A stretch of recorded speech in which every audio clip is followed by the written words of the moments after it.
নীরেন্দা এবং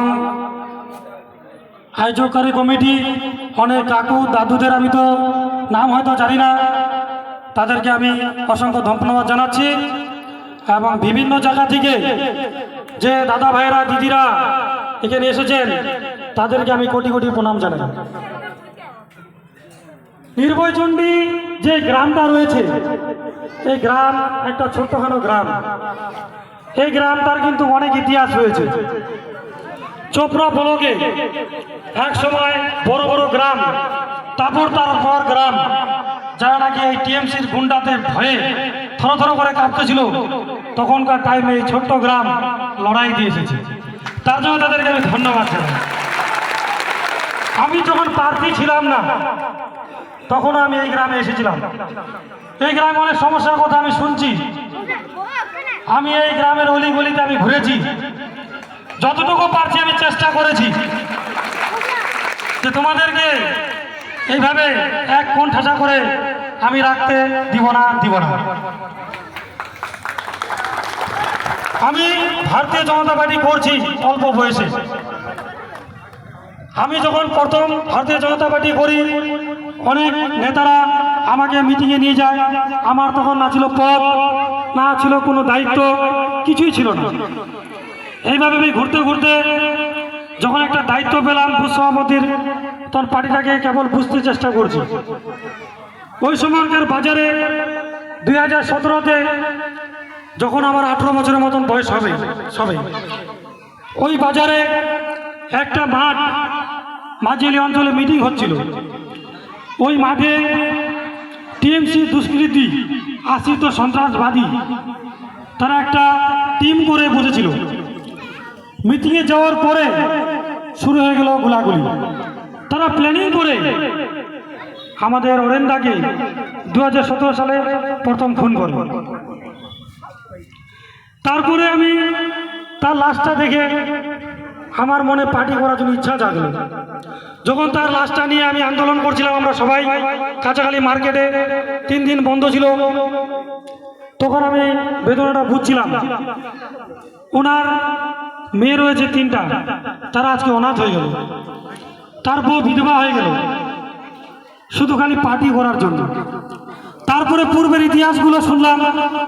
চোপড়া ব্লকের একের পর এক খুন, নাজিরকে মেরে ফেলল, করিমুলকে মেরে ফেলল, মনসুরকে মেরে ফেলল, ভুলু কামার মরে গেল, সমীরুল মরে গেল, মুস্তফা মরে গেল। যে কোনো মৃত্যু হয়, যে কোনো মৃত্যু দুঃখদায়ক হয়। তাই ভারতীয় জনতা পার্টি সে যে কোনো কাস্টের হোক, তার কোনো ধর্ম হয় না, সে তো মরেছে, তাই কাম্য নয়। তাই এই মৃত্যুর দায়িত্ব কে? যাকে আপনারা ভোট দিয়ে নির্দল জিতিয়েছিলেন এবং 15 বছর ভোট দিয়ে আবার ক্ষমতায় রাখলেন, সে হচ্ছে হামিদুর রহমান। তাকে আমি বলি মদ কা সদাগর। এই হামিদুর রহমান শিক্ষিত নয়, কিন্তু লোকটা কিন্তু খুব স্ট্রং। তার দাঁত মজবুত নেই, তার মাথার চুলও মজবুত নেই, কিন্তু তার মনোবল মজবুত। এই মনোবলটাকে কে মজবুত করেছে? আপনারাই তো তাকে ভোট দিয়েছেন। সে ভয়ে হোক লোভে হোক ভোট দিয়েছেন, কিন্তু কি যে একটা সর্বনাশ করেছেন আপনারা, সেটা আপনারা বুঝে উঠতে পারেননি। মুসলমান ভাইগুলো সবচেয়ে বেশি বড় সর্বনাশ হয়ে গেছে। হিন্দুদের তো হয়েছে, মুসলমান ভাইদের বেশি হয়েছে।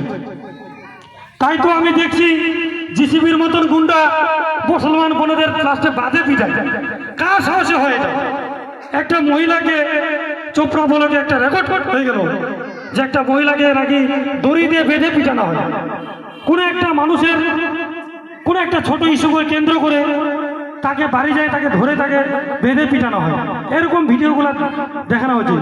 এনআইএ তদন্ত করে ওকে অ্যারেস্ট করা হয়েছে, তারপরে সে জেলে গিয়েছে, বদনাম রাখা হয়েছে চোপড়ার। এরা সাহসটা কেন পেয়েছে? একমাত্র আপনাদের ভোটের জোরে পেয়েছে। আজকে হামিদুর রহমান নিজে শুধু গুন্ডা সাজেনি, ওইরকম 1000টা গুন্ডা তৈরি করছে চোপড়া ব্লকে।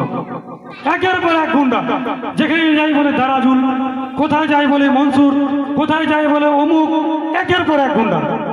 তাহলে এরকম গুন্ডা নিয়ে কি সমাজ ব্যবস্থা পরিচালিত হয়? চোপড়া ব্লকের কি মানুষ এরকম অশান্তি চায়? কি চোপড়া ব্লকে এরকম অশান্তি আগে থেকে ছিল?